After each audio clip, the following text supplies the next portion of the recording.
Then there's California. It's our podcast featuring members of the California State Senate Democratic Caucus in conversation about their lives, their legislative priorities, policies, and other related issues that help make California exceptional. From the state capitol in Sacramento, I'm Brian Green. What a difference a decade has made in the life of Lena Gonzalez.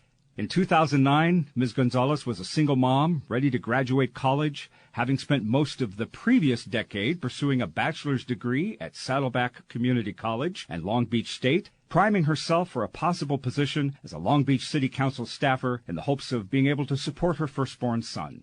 10 years later, in the summer of 2019, Lena Gonzalez's firstborn son is a high school graduate with 2 younger brothers, and after capping a decade in public service as an elected member herself of the Long Beach City Council, during which time she also managed to squeeze in an MBA, and after a thriving career in the tech industry, Lena Gonzalez won a special election this past June to become the state senator for California's 33rd Senate District, representing Long Beach and nearby communities, and thus becoming the 14th member of the Women's Caucus and the 5th Latina to currently serve in the legislature's upper house. Oh, and she also got married just the other day to her longtime partner, Adam.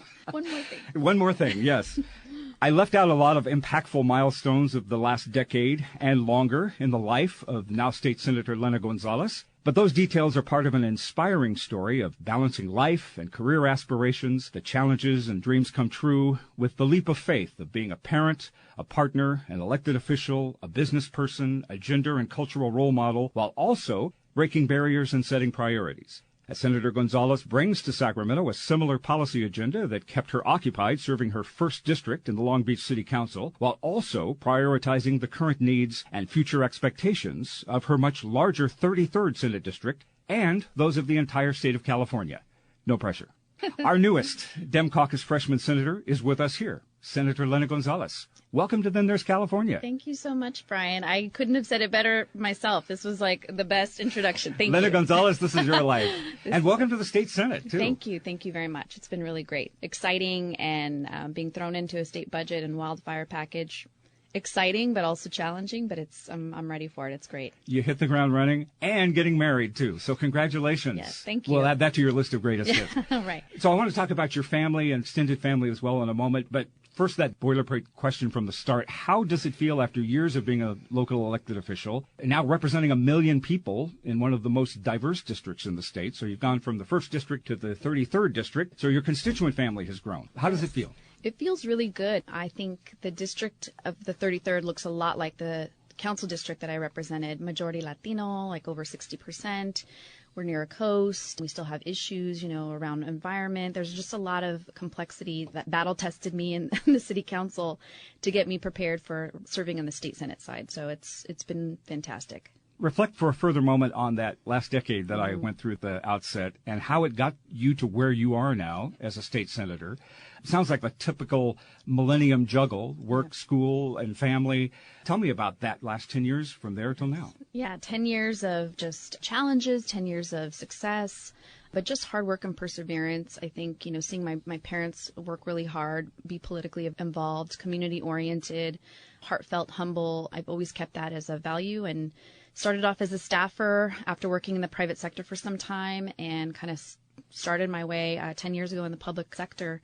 And then really deciding I really loved it. I loved serving the public, and I loved getting out there talking to folks about what made their quality of lives better and improved by just connecting with local government. And then in that process, having kids and being an average mom that just had average issues, I think I was able to relate very closely to the residents that I served. And for that reason, it's really gotten me to where I'm at today. You majored in interior design in college, is that right? I started off as an interior design major, which is hilarious because I have nothing to do with interior design now. If you look at my house, you would not think that. But then switched gears to political science because I was just really invested in campaign work, and I really liked to serve the public. And I got ignited by the Barack Obama campaign in 2008. So it just really propelled me into public life and serving, getting a degree in political science, never thinking I'd be in politics. Well, your mother, I think I'd read, said that she thought you'd be a journalist because you're such a good writer. Right. For a long time, I was writing. I loved to write poems. I loved to write articles, short stories. I still love to write, but do it in different ways, policy now. When you got your MBA at Loyola, I the did. School of Law, so did you surprise everybody by this right turn, left turn, however you want to call it, into politics? I did. I think no one really expected me to be in politics or public service. I think, journalism, or I loved business, and there were just different facets to me, but it all came back to serving. And so in some capacity, whether it was serving at a homeless center, whether it was serving, youth and girls in my volunteer work, it all came back to serving. Yeah, I think it surprised everyone, but now they completely get it. It makes a lot of sense. Serving and service and current events and Yes. being involved in politics came from the start. Tell me Right. about your family. Your mom came from Mexico, right? Yeah, she came from Aguascalientes, Mexico, and she came here when she was about 7 years old. My grandmother was an American citizen, so they were able to come over, and they kind of stayed in San Pedro. My dad was born in San Pedro, was a truck driver for 30 years. He just retired about 2 years ago. So real humble family, and they just enabled me to really just dream big and be able to understand that, community was always first, family first, and just get your priorities straight, and we'll help you out with that. So it's great.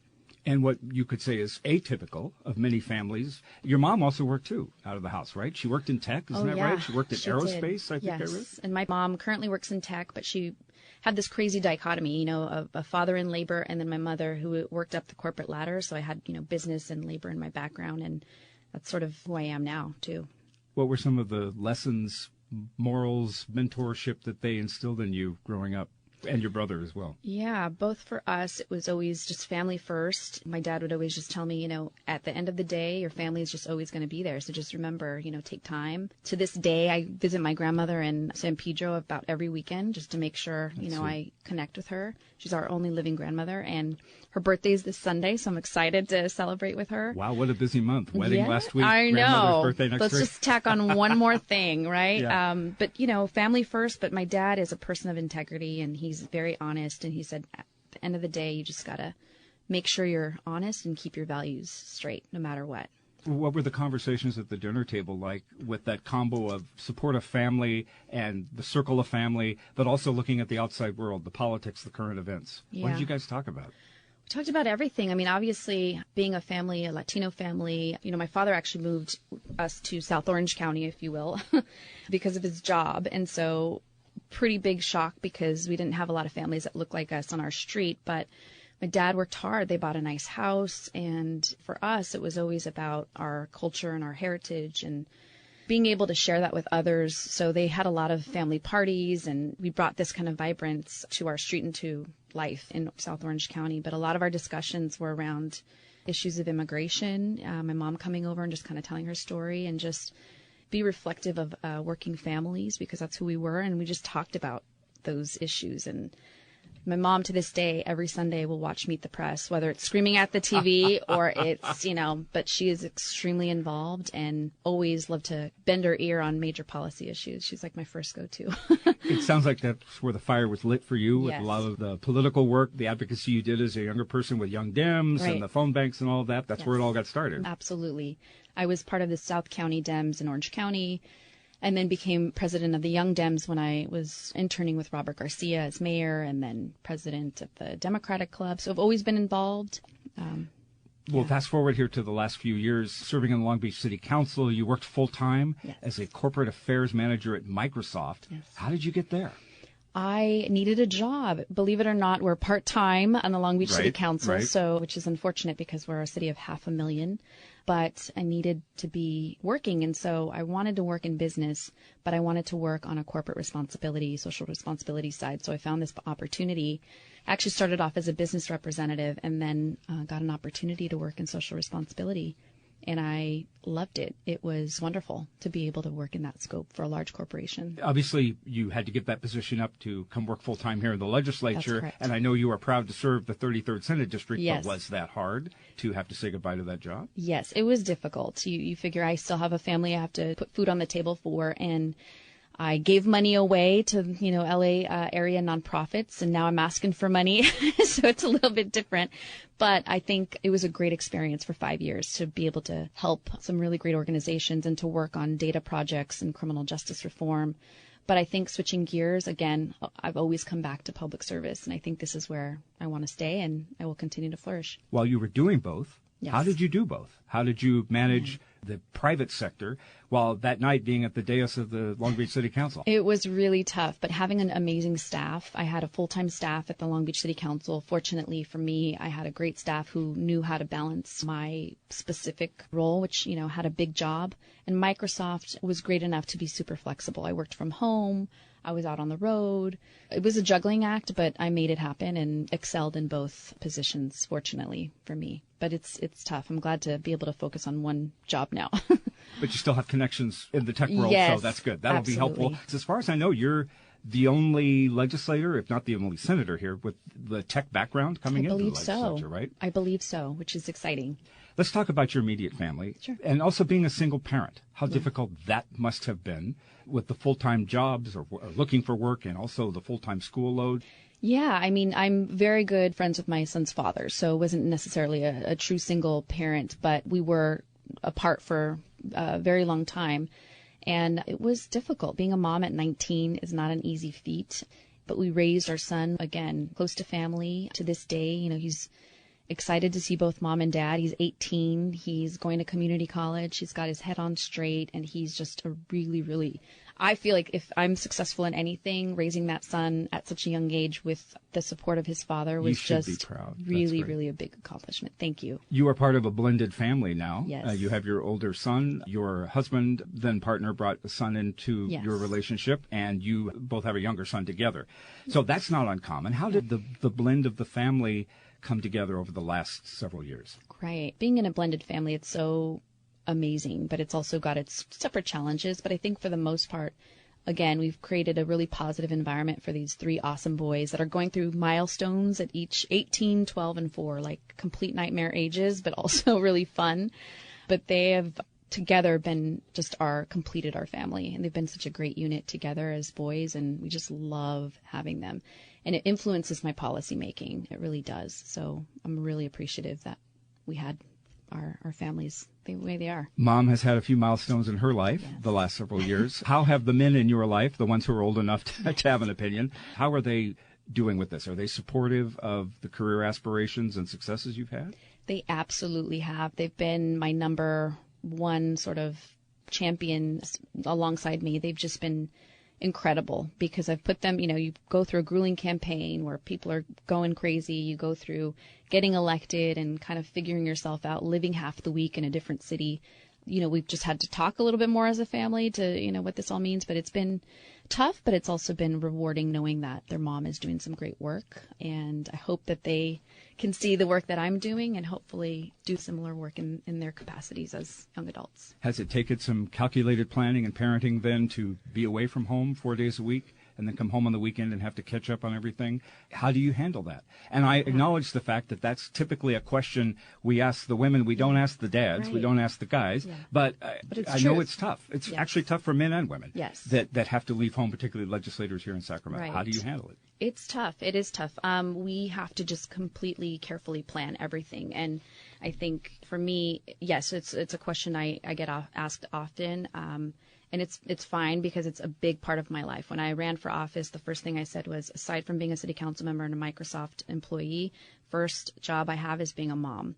So I will drop everything to continue being a really good mom, make sure I'm calling my kids every night. My husband's got big job in Long Beach and making sure that, the kids are taken care of and we have great grandparents. Both our families are just pitching in as much as possible to help out. I mean, that's what we got to do.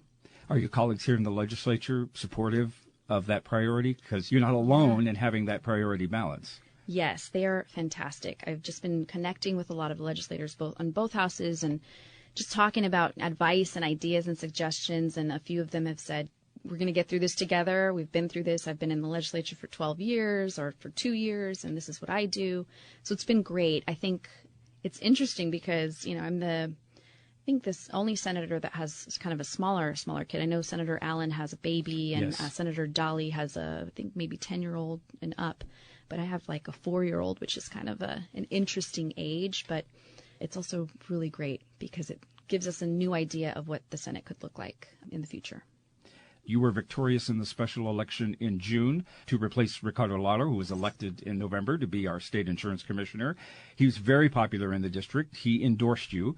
But you are not Ricardo Lara. I am not. Your priorities maybe are different, even though I'm sure you share a lot of the policy priorities he has. Was that a tough sell to your communities? Hey, it's seamless. Even though he's moving on, I'm your representative. I can do the job. Yes, Long Beach knew me very well. I had been in the city for 10 years, elected for 5, and I was a policy person at best. I was great at all of the other stuff. My district staff handled a lot of the potholes and all that, but I was fantastic, I felt like, at policy. And so this was a great transition for me, even being on the state legislative committee, immigration work, workers' protections, environment. So people knew me in Long Beach. The Southeast cities didn't know me as well. And so that was a tough sell for them. This big, bad Long Beach person coming in and we're just trying to get by and you're not going to understand our issues. But I often told them that my district, my council district, looked a lot like their cities. My council district was often neglected and felt neglected and like we had to fight for resources. So that's right. The healthcare issues, the air quality issues, no border, do they? Right, exactly. So that kind of gave me a good messaging to be able to give confidence to people that I was the best choice. I will appoint you briefly here as the PR person for the Long Beach Chamber of Commerce. Tell me about the 33rd Senate District. Though I know it's not just Long Beach you represent. There's Bell, there's Paramount, Linwood, Southgate. Talk about your district. Yes. So 12 cities, dynamic, over 65% are Latino. We also have a large population of Cambodian refugees that fled the Khmer Rouge. So I always, when we talk about issues like of immigration and business, and I always talk about that group as well, that is very strong. And we also have just a really hardworking kind of demographic. You've got folks that have been in labor because of the port. We have one of the largest ports linked with Port of LA. We have issues of the environment. We've have Exide in our backyard, and we've had soil contamination in the Southeast cities. But what I've told people is we got to look at this district collectively now. And we know reapportionment's coming next year, but as it stands, this district needs to not be Long Beach versus Southeast LA. This needs to be one big, amazing district that is dynamic, that is coming up, that has a lot to offer. And has changed very much over the last 50 years. Absolutely. From what I have read and learned about you, it sounds like your policy priorities on the council mirror a lot of the priorities that you were bringing up here to Sacramento. I believe so. We'll see. I haven't championed anything yet particularly. I've been on the Judish and Health Committee and have said yes and no to, certain things. But absolutely, it's what you see is what you get with me. Issues of immigration. I know California Values Act was passed here in the state, and we passed the Long Beach Values Act. That was courageous. Yes, it was courageous. It was tough, but we got it done, and it is who I represent. We also got passed a park equity strategy in the city of Long Beach to ensure that every single park had the same opportunities for programs and for classes as other parts of the city. And that was a fight with city staff, but I truly believe that every kid, whether you live on the west side of the city or the east side of the city, you should have the same opportunities to thrive. Any other policies from Long Beach and being on the city council that you're particularly proud of? I know in particular you had some legislation that would help breach the digital divide in your communities. Yeah, it was one of my last policies coming from tech. I worked on a lot of, we call it tequity issues. I did a lot of that work in the LA region in general, but I thought, Long Beach has about 500,000 people and about 30,000 households were offline. Those are 30,000 households, many with kids that were doing homework outside of a Starbucks because they couldn't access Wi-Fi at home. They didn't know the tools available to them by these ISPs and what resources were available at low cost for them to thrive. Or businesses that told me, look, I've been on Anaheim for 20 years and I don't have a website. I don't know what to do. I don't even have Wi-Fi. Like, what are my options? And so we created a huge roadmap that I hope will be kind of an example for the rest of the state that got in, economic development professionals, academia, ISPs, so both public and private, that really enabled residents to understand where we're headed as a city. You, along with several of your other colleagues, have this advantage now, having worked in local government, to come now here and work in state government and understand the perspective that local government officials have. Those darn state bureaucrats up in Sacramento controlling our lives. Yes. Well, now you're one of them. I know. So how are you going to be able to handle that? Are you going to be the ambassador of state government back to your cities? We say too much control, too slow in action here in Sacramento. How is that going to affect your legislative posture? Yeah, it's interesting because I can understand, the local control, the whole thing. And, I hear that a lot from the Southeast cities, the smaller cities, and I came from a big city. So it was a little bit different of a perspective.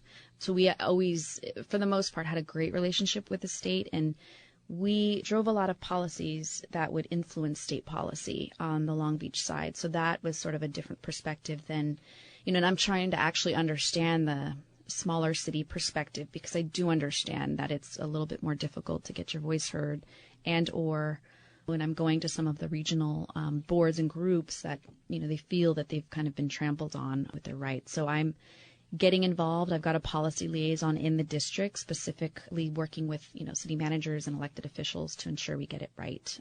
I mean, we're fortunate we had a state legislative committee, so I was able to go back and forth, but now it's really interesting. I used to lobby, and now I'm getting lobbied. It's great. It's a different perspective. Totally different perspective. A lightning round here of policy issues, and I've done this a couple of times with new members that have come in. Throw a few topics at you that we have dealt with here at the legislature, get your blue sky opinion. Sure. Environmental issues. Gosh, progressive on environmental issues. I've got a coast in our backyard, an LA River that, needs additional recreation. We've got Southeast cities, like I said, soil contamination, and we have the only incinerator in the state. So, yeah, environmental issues are top of mind. Healthcare. It's an issue I know that resonates with you personally, yes. Right? I lost a cousin at the age of 36. She had breast cancer, and then it spread to all parts of her body. But if she would have had access to health care, it would have been a totally different situation. So I think what folks in my district talk about is not just whether single payer or universal is better, but whatever we have, that there's hospitals available, because the access part is the most important thing. If they don't even have access, what good does it do, whatever plan we have? So access, all to meds, the community health centers are very, very big. Affordable housing. Worked on that as a city council member. I had the most affordable in my district, and we continue to build more, and not just affordable where your AMI or a medium income level is still $100,000, very low income levels, especially for people that were getting out of poverty and out of homelessness. So big deal. We need to continue building so much more. It's a controversial issue up here in Sacramento. Are you going to be able to navigate that discussion? Yeah, and it can be in our district as well. We went through a land use plan in Long Beach that, again, sort of battle tested me, but it gave me a good gauge of where people are at and the discussions that they had that oftentimes were not true. And a lot of people complained about not having Whole Foods in their neighborhood, but then they didn't want the density. So I said, if you want these great retailers, if you want more opportunities for retail or more opportunities for health centers or what have you, we need more housing. So that was another approach I took. But yes, I know it's contentious, but I'm hopeful that we can get through it. Another topic I know is important to you personally, criminal justice. Yes. I've had family members that have gone through the system. And, I think that I'm not unlike a lot of families that I represent, and we have to get to a place where we're bringing community together and police together to be able to come up with good solutions. It can't be coming from one or the other in isolated ways. And we have a lot of work to do, And I think tech can be a part of that discussion as well and be more responsible. A lot of discussions about, facial recognition and body cameras and all Absolutely. This good stuff. But yeah. Use of force issues related to law enforcement. The governor just signed a very impactful bill just the other day on this issue. What's your perspective? I like it. I think that speaking with our police, and I'm very close to my police department in Long Beach, I know they had feelings about it, but I'm glad we got to a point where it was palpable for people. We need to do something in the police use of force scope. We're doing something, it looks like. Do we need to do more? Yes. And there's so many different things we need to do when it comes to criminal justice issues. But I think California is ready for this. But I will also say on the flip side to that we've done a good job here. The statistics aren't as they are nationwide. And so I think there's, a balance we have to play with that. I think everyone thinks that police departments are just shooting at folks randomly, and they're not doing that. But we also have to understand that people feel really unsafe because of the sensationalization of a lot of these issues, and communities of color are feeling really broken right now. You got here just in time to vote for the 2019-2020 state budget. Yes. Give me some of your blue sky perspective on state budget issues. We have a prudent reserve, but there's a lot of expenses that we have, and we're still trying to recoup the losses from a decade ago. Right. What's your opinion on all of that? Yeah, having been here for now. my 2 months, 3 2 months, yes. exactly. The state budget, it's interesting because I'm getting used to this all, right? But we have a governor who it seems is very proactive when it comes to issues of healthcare and healthcare for all, which I really enjoy. Knowing that we have a California Surgeon General and we're looking at our state budget and tackling the inequities within health, Medi-Cal expansions for folks that are most vulnerable, especially immigrant communities, which I know is controversial, but I feel is representative of what my district wants. But in addition, community college and more access, not only just for students in general, which is great, but more enrollment dollars, but especially for non-traditional students. We know that there's an increase of more students going back to school at later ages with 2 or 3 kids, with full-time jobs like I did. And to me, I just feel very personal to that because it's a lot of the residents of the 33rd district. They're just trying to get by, and they need free summer classes. They need free childcare just to get by and to make sure that their incomes get better. Let's talk about some demographic and gender issues. Sure. There are 37 women serving in the legislature, if I did my count right. You are the 14th member, as I said, of the Legislative Women's Caucus in the Senate. Our pro tem is the first member of the LGBT community and the first woman to be a pro tem.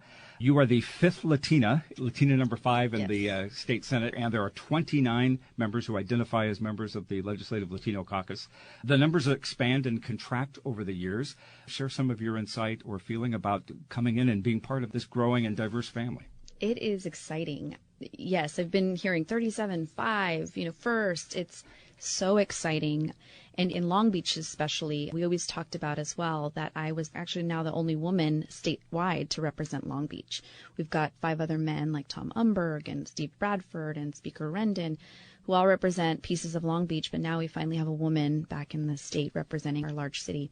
So it feels really good. I feel like I'm in a cohort of amazing leaders that have children, they have families, they are women that have just beat the odds, whether it was in their campaigns or coming from local government and really doing some great work. So whether Republican or Democrat, we've been connecting, and it just feels really, really good to be a part of this new, fresh team of great legislators. There are definitely some cracks in the glass ceiling here at the legislature, but that glass ceiling is still here. That's no surprise to anybody that you talk to. There's a lot of breach of these gender and cultural barriers, but the challenges and the barriers still remain. Some of the Cro-Magnon attitudes still remain. And if nothing else, the Me Too scenario and the experience that we've seen in the last couple of years bitterly prove that point. Here's a rhetorical question that I wanted to throw out there. Other than for reasons of simple fairness, why does female leadership matter? Female leadership is, it's so very different. I can speak through my lens, but I've talked to other colleagues, so I have a good sense of how everybody feels. And I think female leadership, we have so much that we do. We can sometimes be moms, we're sisters, we are breadwinners, we are former elected officials, teachers. There's so many different things. We're multifaceted, and we have this really great passion that we bring to policymaking and this care for serving. And it's just different. And maybe there's not one single thing I can say, but it just is just this awesome approach to life and approach to being in this space. What I really love, and I don't have girls of my own, but looking at little girls that come by the Capitol or come into my office and they feel inspired by my role as a senator and as a legislator makes me and gives me really good pride to know that I'm hopefully being looked at as a role model and that they could serve in this capacity as well, which is exciting. Actually bring up a great point. Coming from the tech industry that you have, obviously you encourage young women, particularly young women from communities of color, in pursuing that career as well.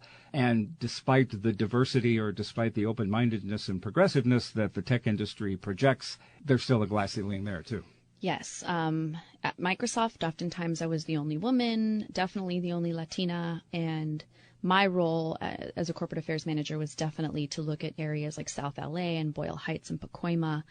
Actually, one of the first grants I provided was for DIY Girls, which was founded by, I'm sure you know, Assemblymember Luz Rivas.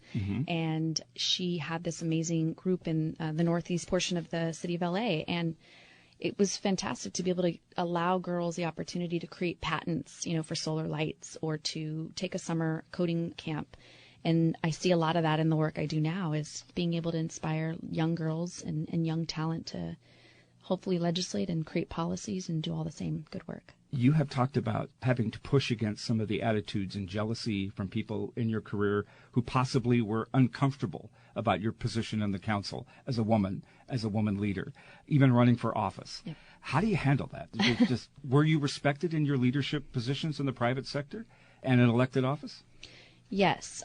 You've got to be confident in what you do, and as much as you got to have thick skin, oftentimes, even now, actually the other day I was asked if I was the staffer to another senator, because I don't think people normally see someone of my age, a Latina, woman serving in this capacity. We're often looked at as like the receptionist or the staffer, which is fine too. I was once a staffer, but we can also lead and be in these roles as well. And it's always eye-opening to some folks, but I think being able to do your best and excel in these roles and be a loud leader and a strong leader and be respectful allows you to gain a lot of respect too. So yes, I think I got a lot of respect on the city council and as a Microsoft professional, and always have challenges, but it's always part of the job to have thick skin and kind of move on and go from there. Not to be provocative here, but have you had a Me Too experience in your career? Have you had to push back against that?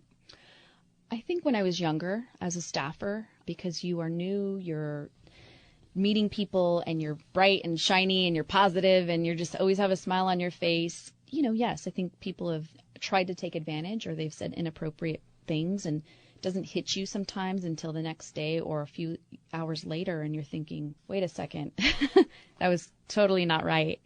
As a state senator now, I would hope that, our policies just internally and the policies that I create will hopefully create a different and better environment for women and men. What have you taught your sons about respect for women and treating women as equals? Yes, that is a big deal. My son now has a girlfriend, and he's opening the door for her, and he's being thoughtful of her.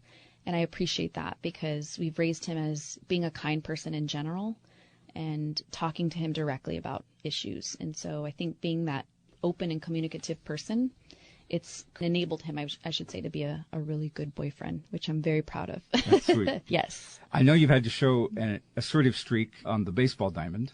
Yeah. That you're a big baseball fan. Yes. And that you hit 2 base hits at the legislative softball game and you caught a line drive. And have you had a love of baseball for a long time? Oh, yes. I played baseball for 10 years in school and then a little bit in college, but always had a love for baseball. I remember my dad watching the Dodgers, Fernando Valenzuela, and it was just always in our blood. So my dad played hockey and lots of different things. And I met my now husband on the softball field. That's where he proposed, at Joe Rogers Field that's nice. in Long Beach. So yeah, we've got a deep, deep love for sports. But I understand there's some rivalry in the relationship too, some team rivalries that... You wouldn't believe the rivalries, but if you want to talk about teams, I'm a Chargers fan, he's a Raiders fan. So oh my gosh, okay. Besides, political affiliations, that's one of our major contentions. Is he more conservative than you are? He was a former Republican and became a decline to state. And yes, but that's who we are. Here's a question. How is baseball like politics? Work with me here, Senator. Yeah, any metaphor you want to use. Home line runs, drives being thrown at you, yelling and being almost run over at home plate. Right. That kind of stuff. But it's great too. It's camaraderie. It's being able to get out there and just be thrown into a situation and have fun. Final couple of questions. Yes. You've been really sweet taking all this time for us to get to know you on this podcast. You come to the legislative party too late to craft your own 2019 legislative package, but I know you have some ideas. When you come back next year for the final year of this 2-year session, what are some of the legislative proposals you are already thinking about, or already simmering in the back of your mind, or already being researched by staff? What are you going to do in 2020? So many things I feel like I love, but one that I know is very near and dear to the Long Beach region, and we've been talking about for some time, is the high rates of our HIV and STI residents.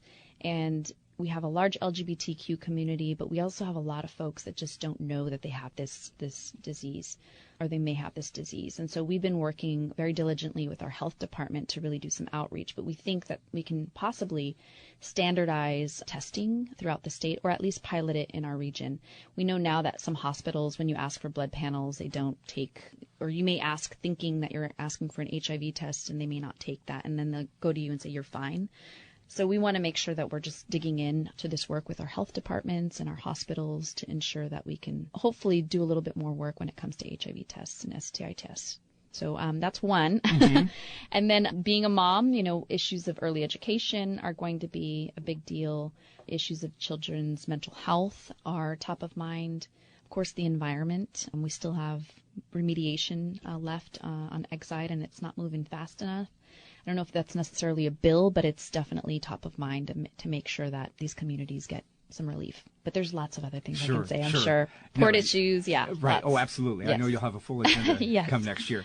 It has been said, and I've actually talked about this before on this podcast, it has been said that lawmakers have to consider progress and success here incrementally. Mm-hmm. And sometimes you have no other choice but to legislate on the fringe of life, on the fringe of public policy. That you're naive if you think you can come to Sacramento with grand promises to reform education or to solve all the healthcare problems. Have you felt or sensed that inertia of feeling like you have so much you want to do, time goes so fast? Will you be content with moving through the process and accepting maybe 60% of the 100% that you really dreamed about of legislation and public policy? I think when I first started off as an elected official, I wanted everything now, and I wasn't willing to compromise, that kind of the green elected life. But now I'm serving in public office for over 5 years, but in local government for 10. I've realized the art of compromise. I've realized that sometimes it is that 60%, and maybe you can go back for that extra 40%, and it's really reaching across lines and connecting with everybody. So I'm confident that Long Beach battle tested me in that way, mm-hmm. and I'm glad that they did, because now it provides me with a good sense of where I can create policy and where I can really have compromise and where I can make some really bold decisions as well. You seem to have a great reputation for bipartisanship, so that will obviously play to your benefit, I trust, in the next couple of years. Right? Married to a Republican, I think That's I right, have to be, right? That's right. Exactly. Home training, I think absolutely. So. Plus, he's a Raiders fan, so definitely. But Your life's all about compromise, isn't it? So absolutely. I'm learning that. Yes, I think I've sat down with everybody, and it's been really great to do that, because I get a good perspective of where they're coming from more than anything, and how we can maybe build similarities. So that has been exciting to do. It has been exciting to talk to you. Thank you for sharing the life of Lena Gonzalez and the perspectives and the beliefs and viewpoints. Thank you for this opportunity to get to know you as you begin your legislative career. Thank you so much. I hope that next year, as some of these bill ideas start to solidify and gel and become legislation, that you'll come back and chat with us on this podcast about some of your policy priorities. I can't wait. Thank you so much for the opportunity. This was great. Pleasure to have you here. And that wraps up this edition of Then There's California. We are proud to have technical and production assistance and great ideas from Martin Ashley, Bob Brulte, Brian Shadden, and Rainier Saviniano, John Roman, McKenna Woods, George Soares, Ariana Medell, Lisa Murphy, Aaron Kashishian, and the graphic design talents of Tim Davis. On behalf of our newest state senator in the Dem Caucus, Lena Gonzalez of the 33rd Senate District in Long Beach, I'm Brian Green from the state capitol in Sacramento, and thanks for listening to Then There's California.